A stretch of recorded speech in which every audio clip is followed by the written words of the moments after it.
Welcome back, gentle marketers, to episode 24 of the Gentle Business Revolution podcast, a show where we talk about marketing your business by disrupting the current marketing paradigm. I'm Sarah Sinacroce, I'm the host here, and you know you're in the right place if you are a heart-centered entrepreneur who's looking for a different, a better way to market your business, or you are an entrepreneur or an intrapreneur who is just simply fed up with the hypey marketing model and are ready for a marketing paradigm shift.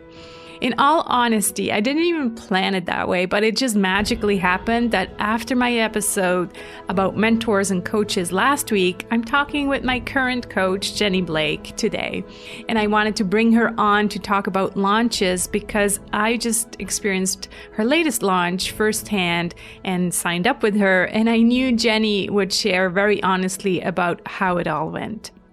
This falls under the P of promotion of the Gentle Marketing Mandala. If you don't know what I'm talking about, you can download my one-page marketing plan in the form of a mandala at sarahsinacroce.com/1 page. The links are also in the show notes, or if you're listening to this on the go, just click on the description tab and you'll have all the links in there.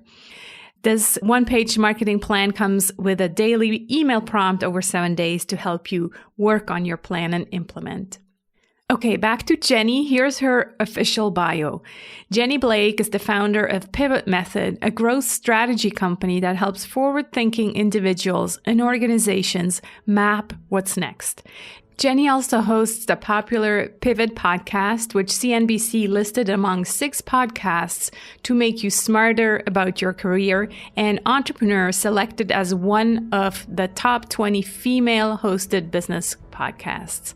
After 2 years at a technology startup in Silicon Valley, followed by 5 years at Google in training and career development, Jenny moved to New York in 2011, where she has been running her own consulting business in the years since, helping innovative organizations like Google, Microsoft, and Chanel incorporate the Pivot Method into their global career development and manager training programs.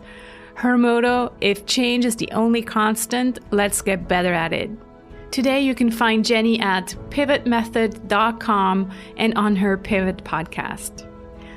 In all honesty, the bio doesn't even get close to describing what Jenny really is about, but I think I'll let you just find out for yourself. So without further ado, here's my conversation with Jenny Blake.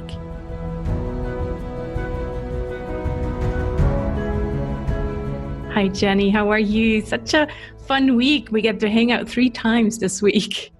I know. Lucky me. And Lucky me. I'm so grateful. I know today we're going to be talking about heart-centered launches, but one of the most beautiful things about it is that I got to meet you. So I can verifiably say that it works because you're one of the people that I'm just most grateful to have met this year. And I know we've been in similar circles in the online world, but it's just a joy to be here and to see and listen to your show unfold. Thank you so much. Yeah, that's exactly why I wanted to bring you on, because I've experienced firsthand on the receiving end of your promotional content, how you went about this launch. And I think if I think about, marketing and channel marketing, one of the things that people probably most hate about marketing is those launches that they always tell me, if I could just avoid launching, then I'd be, in a better place. So how did you feel about launching before this launch? And maybe now that you've gone through with it, how do you feel about it now? I love this question. No one has asked me that, but I can so relate. I really had a story that I hate launches, and I rarely did them. I would launch I've had 2 books come out, and I definitely put a lot of effort and energy and focus. But for some reason, creating online courses, I loved creating them. I loved facilitating them, but I couldn't stand the launch process. I would just resist that checklist of next steps and what would be required. And part of the reason I created the private momentum community 5 years ago was because I only ever had to launch one thing. It was this community, and everything I created lived inside of it. So I was only releasing things within a group that I already knew and loved and cared about.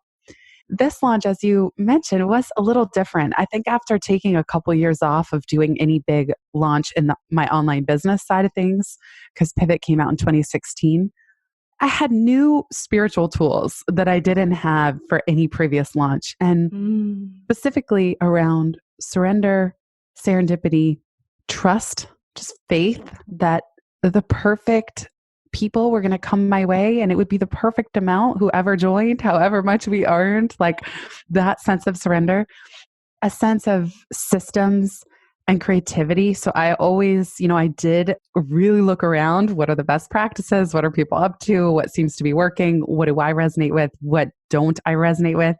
And then got creative. It was still a lot of work, but I was also doing the inner work at every step along the launch. And I really, there was a point when I was working on the first draft of the sales page, I wanted to give up. I wanted to just throw in the towel. I just said, this is exactly why I don't launch. I'm not cut out for it. I hate writing sales pages. I don't know how to arrange all the little chunks on the page. I got so discouraged. And then I just reminded myself, I didn't come this far just to throw in the towel now. And I'm so glad that I kind of kept going. I just was determined to see it through because I know myself and I know that it's the part of launching that I don't love. And then during the live launch, I felt so much more relaxed than I ever had and so much more joyful. And because we had made the enrollment overview page so much more specific to who I resonated with, the launch was so fun and it was an internal launch, meaning only to my existing list, unless those people told a friend. So I just felt like I was hanging out with friends all week. And I definitely went through the launch roller coaster of worrying like, oh no, as enrollment stopped. But I try to keep my vibration and my state high, as in what a disservice it would be to everyone who had joined if I only focused on how many people hadn't joined, which is kind of tempting to do during a launch.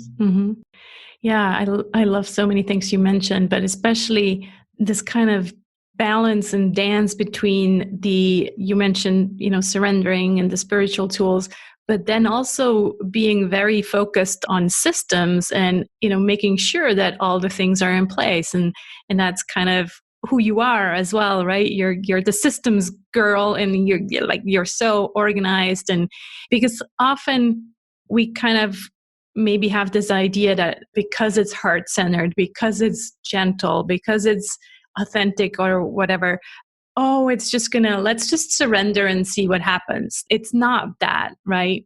There's still doing involved. And we'll get to that because I really want you to kind of go through what you also did. You didn't just sit back and, manifest all these people to show up. But let's start with the expectations, because I think when we go into a launch, there's always this pressure, especially if you work with a coach. They will tell you, well, what's your goal, right? What's your financial goal? How many people do you want to show up? And so I always find it difficult to stick to a goal, but at the same time, again, kind of saying, well, I trust that the right kind of people will show up. So how did you go about this? A couple of things. One, I reminded myself why I was launching. So I would never launch just for the sake of launching. Like, I don't enjoy it. I really can say that. However, the reason I was doing all this work and going through the parts that I don't love is because to go on the other side, I would meet all these amazing new people like you.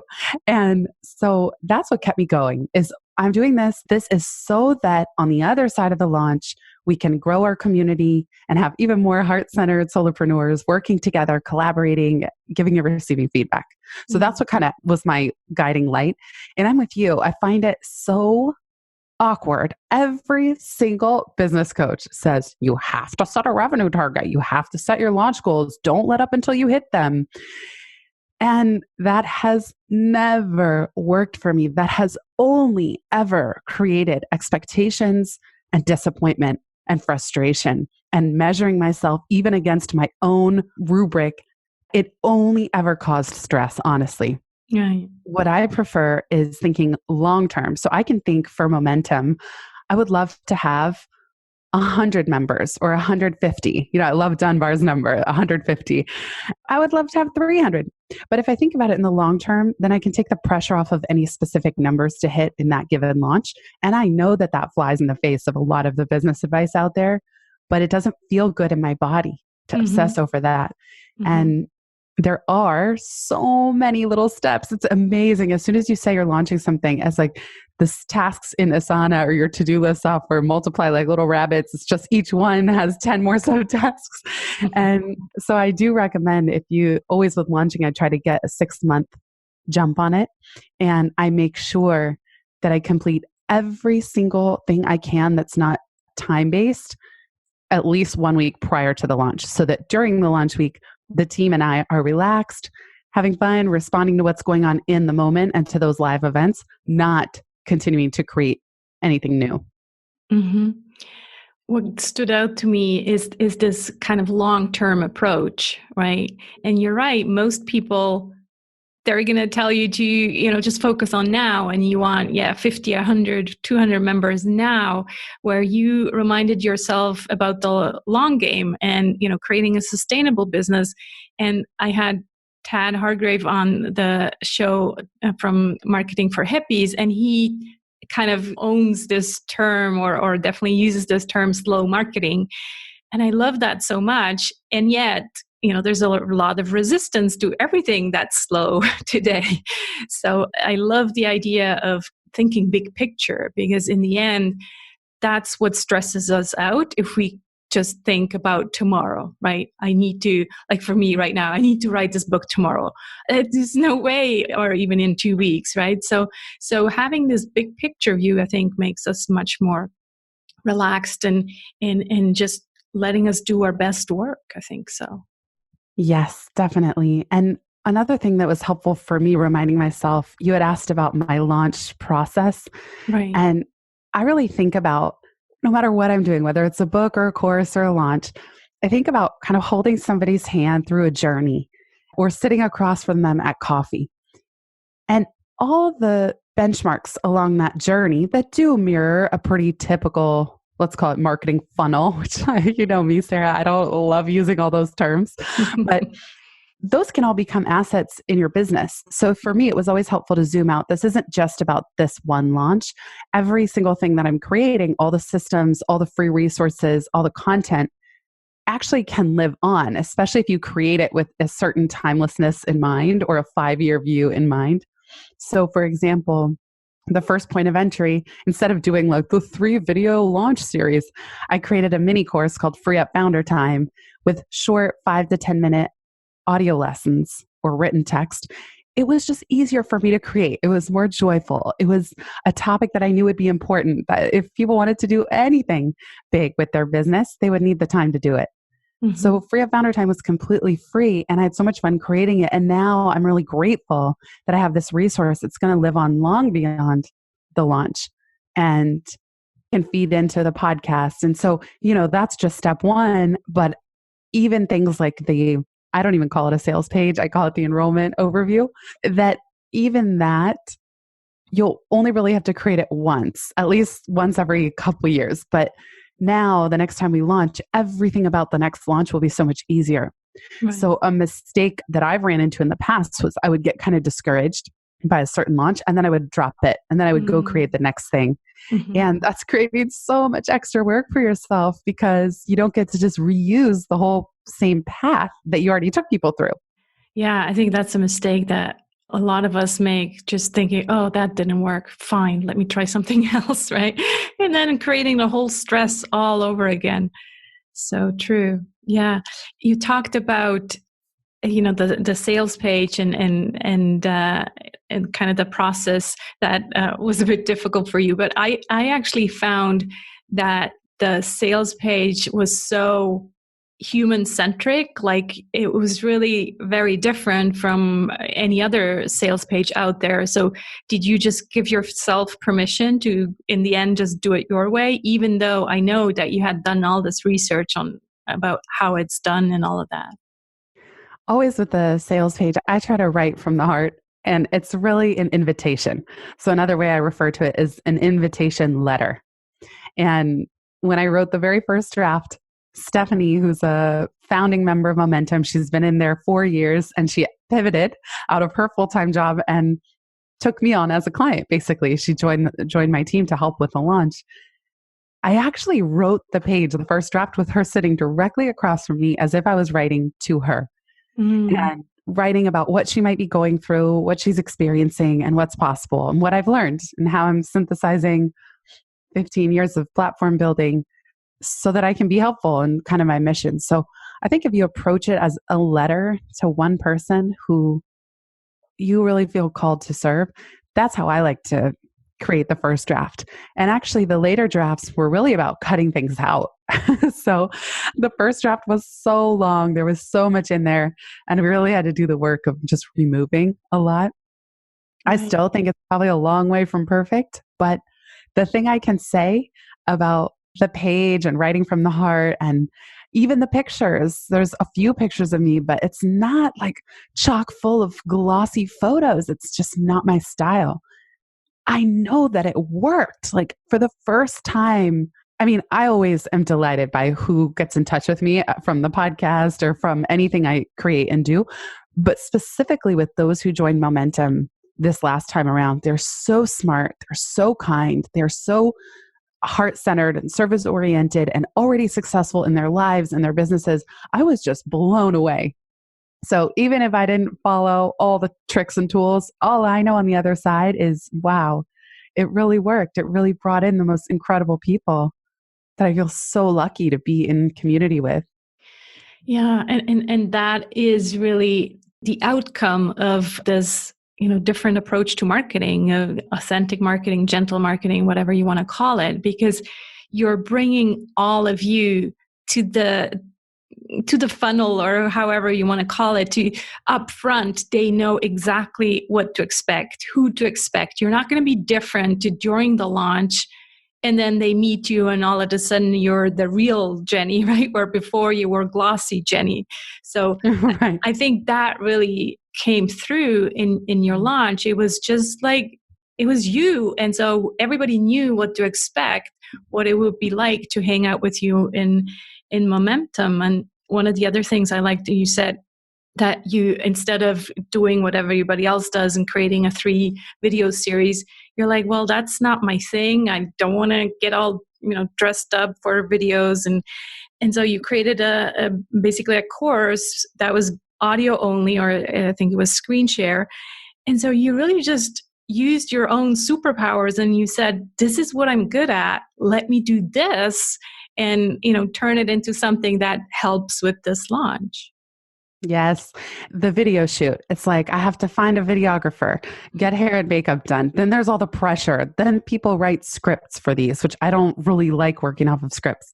Then what happens if I want to update it? It's like the whole thing just felt, I had so much resistance. And I'm 9 years into running my business full time. I think when you're earlier on the journey, it's easier to fall into that trap of, well, I have to do it that way. So it's almost like entrepreneurs might experience resistance and then just think, well, that's just me being difficult. I should get over it. When I now have learned to take that resistance as a sign of do it differently, go with something I like. I didn't even do screen share because I didn't want to make slides for free at Founder Time. I just wrote these little quick text lessons, recorded them.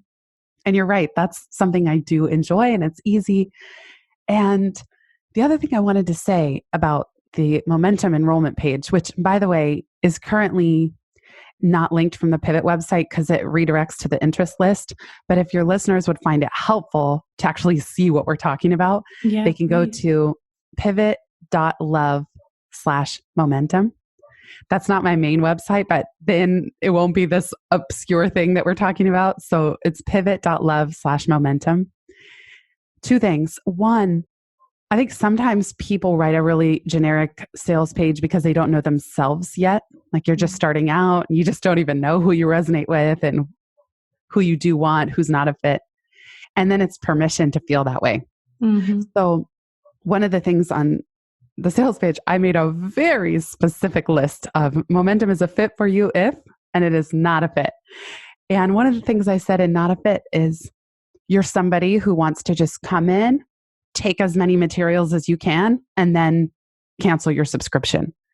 because I had people like that in the past where I know people where that's the modus operandi. It's just, let me join, let me access those 5 years of archives, and then I'm out, just so I don't get charged again, you know? And so I really put the invitation out. You want to invest. You want to grow with the community over time. Even when you start experiencing success, you're excited to give back. You're not going to just leave the minute that you're successful, quote unquote. So yeah, I think it's understanding, and it's almost like the permission to say, who are you delighted by as an entrepreneur, as a service provider, within friends? So for me, I'm delighted by people who are joyful and positive and take full 100% responsibility for their lives and speak with kindness. And just like you, Sarah, in your manifesto, I mean, I resonate so much with your work. And I think it's noticing that the people who energize us most personally, you can also put the call out to attract them into your business. It's the same thing. And I don't know why we separate them and think that our business has to be some different thing or everything to everybody. Yeah, I think you're so right. And that's exactly what we're working on in the first 2 modules of the Gentle Marketing Revolution. It's really getting to know yourself first. And you're right, sometimes for new entrepreneurs, that's a bit difficult because they think, oh, they're telling me I need to find my, client avatar and, go right straight to business. But that's exactly what happened to me. And I was wearing this marketing mask for 12 years. And I tell you, it wasn't comfortable because I never, ever felt like you are explaining how you're feeling with these people that you just love and you would love to hang out with them. Like, I remember one of the calls was on your birthday and you're like, I could not think of any other better people to hang out with on my birthday than you guys. Like, isn't that what we're all really wanting? Like, that's what we should be striving for, is more joy and freedom and happiness in our business. Absolutely. And believing that it's possible. Yes. That and make money. I want to. And of course, yes. Like the aim that I kind of live by and put at the top of the momentum overview is, how can we earn twice as much in half the time with ease and joy while serving the highest good? So earn twice as much is in there, happily so. And in half the time is also, I find, joyful to think about. And this is an ongoing question. We at some point I will be able to reduce my time. Like, I'll be in the 4-hour work week or something. But for now, I find that very energizing while focusing on the highest good. So I've seen launches or marketing that are just, they are all about the money. And that doesn't resonate with me. And you and I have talked even separately from this podcast, but, I think if I didn't focus on heart-based business, I probably, and like super integrity in everything that I do, there's a chance I would make more money or have a bigger list or something, but those are not the only values that I have. And I still earn a very healthy living, and one that I'm thrilled by, and one that I do believe can continue to grow. So I do not want to put heart-based business as opposed, or gentle marketing as opposed to, or inhibitor of earning money, but it might be a more creative winding path. And even as I'm saying that, I can still say, well, we can also invite a nonlinear breakthrough. I was just going to say, aren't you the Carol who talks about nonlinear breakthroughs? Yeah. I'm also tempted to say, maybe it takes a bit longer, but maybe it doesn't have to. Yes. And I think, Sarah, you and I and your listeners, we can blaze these trails. Right. We see it in the corporate world with B Corps. And I was just reading an article in the New York Times last week that said, can a business responsibly care about anything other than the bottom line and still be a business? It's like, it just baffles me that we have such a limited view of business, and especially public companies, where it's just shareholder value and quarterly up and to the right at all costs. And that's the only thing people care about. And if you're not focused on increasing profits, you're irresponsible and then kicked out. And of course, on the other extreme, we have these like egomaniacal founders who don't make any profit and walk away with billions. But I'm absolutely sure that we can contribute so much more positively to the world if we focus on our own robust revenue while serving the highest good and not stepping on anybody or misleading anybody in the process. Yeah, so true. There's this one email that has quite the story behind it in your launch. I'd love for you to share the story. I'm talking about the last call, the night owl email. Can you share that story with us? Yeah, sure. Well, probably like many of your listeners, I get very self-conscious during a launch of sending too many messages and bombarding people. Right. Because I know what it feels like to just get that barrage of emails and just the relentless, and it's so obnoxious. And I don't always unsubscribe from that person, but I'm certainly annoyed, honestly. Anyway, so I was trying to be very mindful of not doing that, but I had tea with Dory Clark, and her mom, who was in from out of town. And Dory had just finished launching her Recognized Expert program. And she said, JB, I really encourage you to send one final email a couple hours before doors close.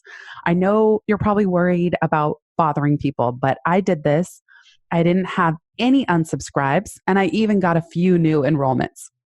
So taking her advice and kind of taking a risk of annoying people and really sending I was just worried about that last straw that broke the camel's back, sending it a couple hours before the doors closed.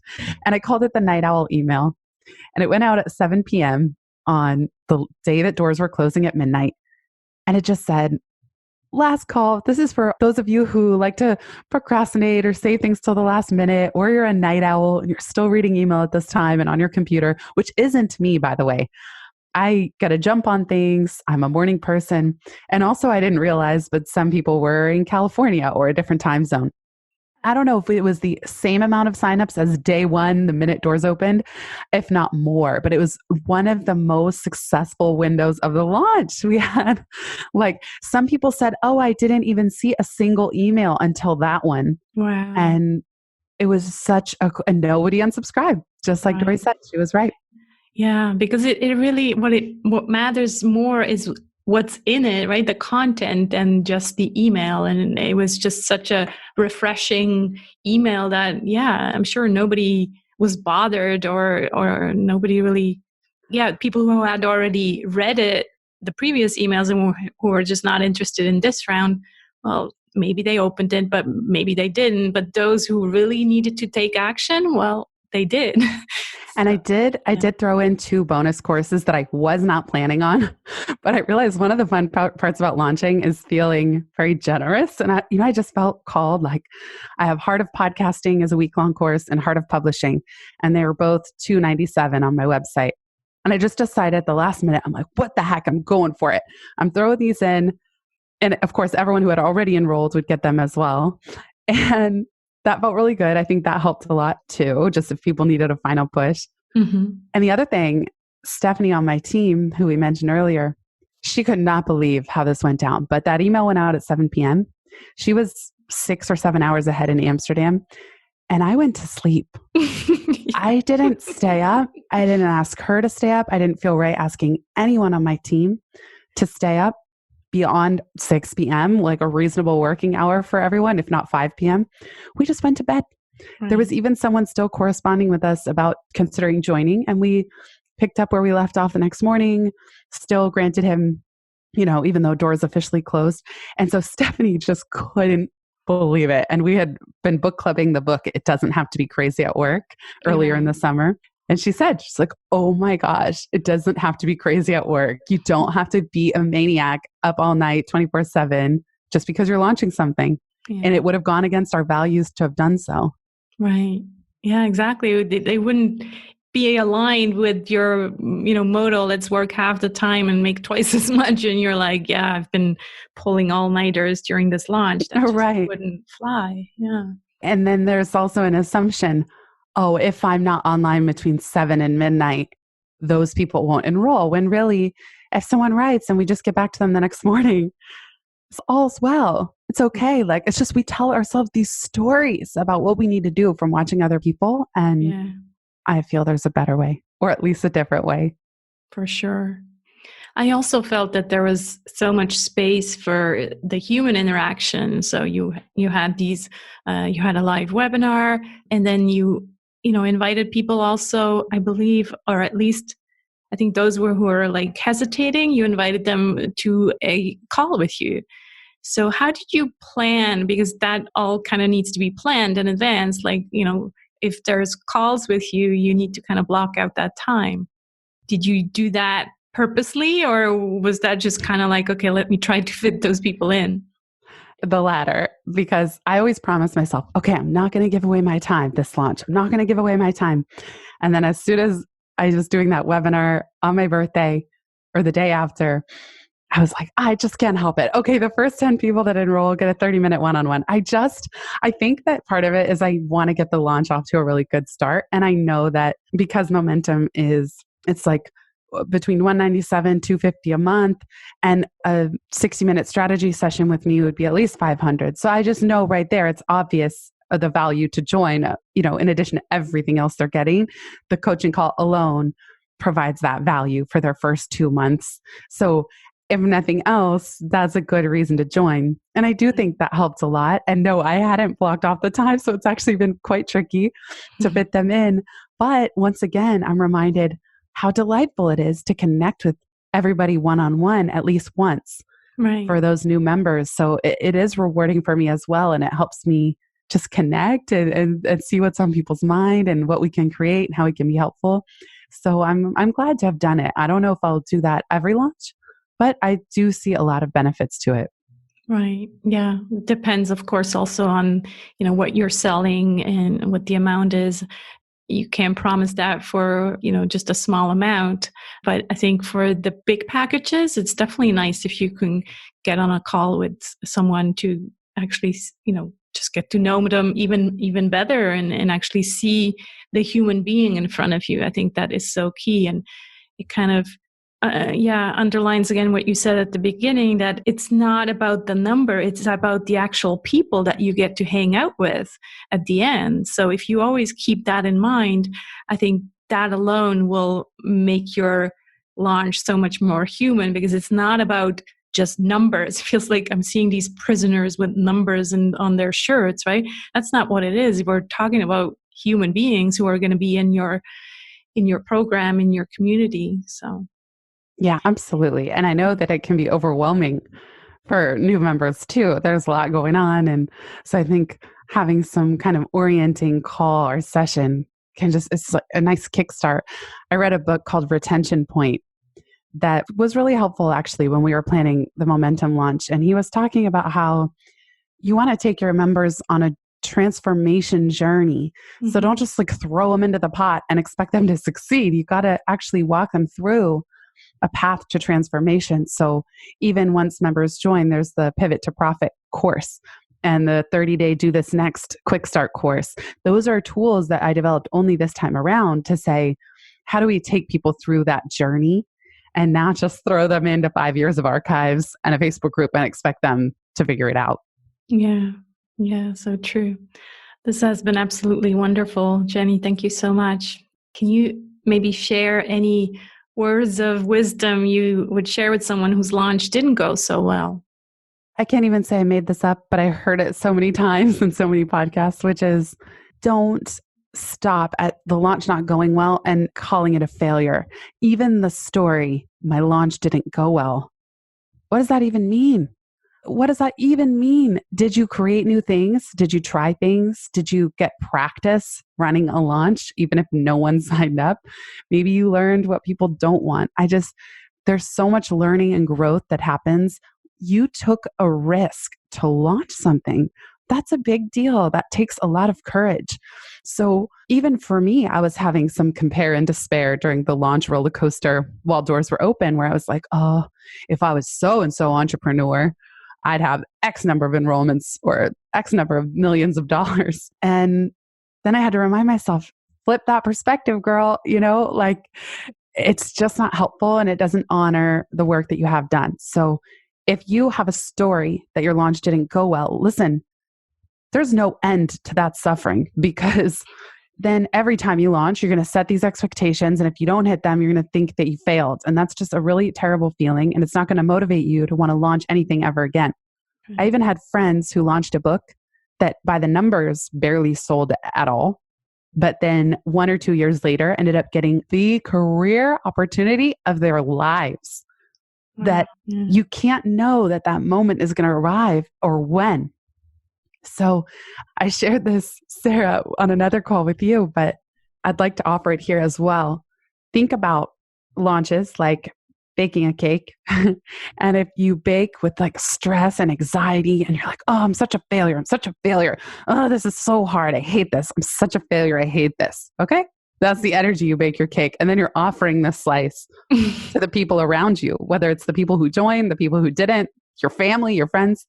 Who wants to eat that cake? It's just so like if I were the person being offered that slice, I'd feel guilty. Like, oh no, you suffered so much for this. I can't eat this. And then if you launch or bake and try to stay joyful, experimental, curious, fun. Oh no, look how messy the kitchen is. Oops, guess I'll do better next time. Oh, it didn't turn out very well, but you had fun making it. And then you offer someone a slice. They're like, I'd love to try your cake. Right. Oh, okay. And it's just, I think if we can consider a metaphor like that, it can help us remember when we're in the moment. Oh, it doesn't serve anybody to inject all our fear and neuroses. And I have it as much as anyone, but I've just learned to choose a different thought. And Byron Katie is the ultimate for teaching that. And as well as Tosha Silver on outrageous openness and offering it up. Like Tosha Silver would say, it's not your course. It's not your book. It's not your money. It's not your launch. Right. You're a channel, you're a vehicle, and it's a privilege to do this work and to have the privilege of running a certain type of business that allows us to launch and work from anywhere. That's a privilege. Yeah, you're so right. And it's all energy, right? And people can feel that negative energy that you're putting into whatever it is, your program, your launch, your book. So yeah, try to get these tools that help you be in the right kind of energy, because we don't want to spread more anxiety and negative energy. There's enough already. Right. Yes. And that's why I think community is so important. And it's certainly how I benefit from momentum. In my case, some of you might be part of other groups or part of Sarah's, where just having people around you who get it and who can be a sounding board to just say, oh, I get it. I know how hard it can be, or I know how discouraging. Even Dory, when we were commiserating over tea, or not commiserating, but I was saying, nothing has come in the last 2 days. I'm getting kind of nervous. She said, oh, me too. Nothing came in the 3 days in between. Right. And I just felt, oh, okay, that just released a pressure valve. Yeah, having these people to connect with and actually share. And yes, maybe sharing these anxieties, but then also celebrating when things went well. Yes, that's very true.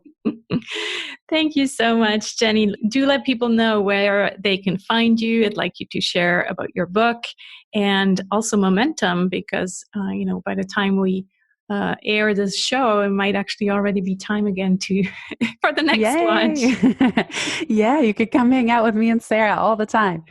Yeah, so I'll give your listeners, I don't normally do this, but if you want early access to momentum before doors officially open, go to that sales page, the invitation letter that we mentioned earlier, pivot.love/momentum. That's the secret link. For everything else, you can go to pivotmethod.com.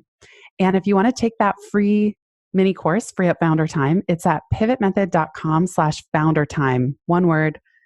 That's 16 short lessons. I think you'll find it really helpful.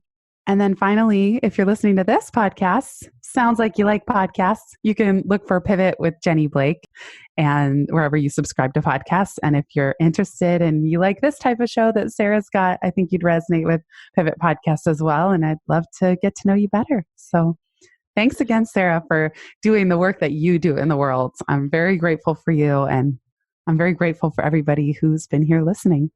Thank you so much. Yeah, you definitely got to check out the Jenny's podcast, and we didn't mention the book, so you find Pivot on Amazon as well. So yes, once again, thanks so much, Jenny. It's been an absolute pleasure hanging out with you. Thank you, Sarah, and everybody listening. Likewise. Thank you.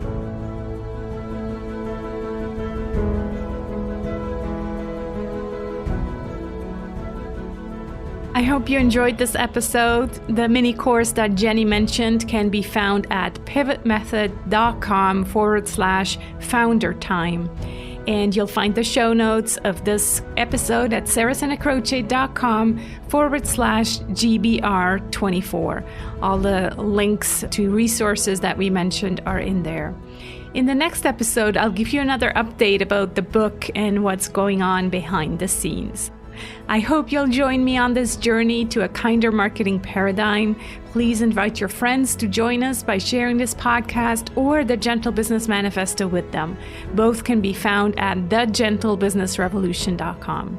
Let's be the change we want to see.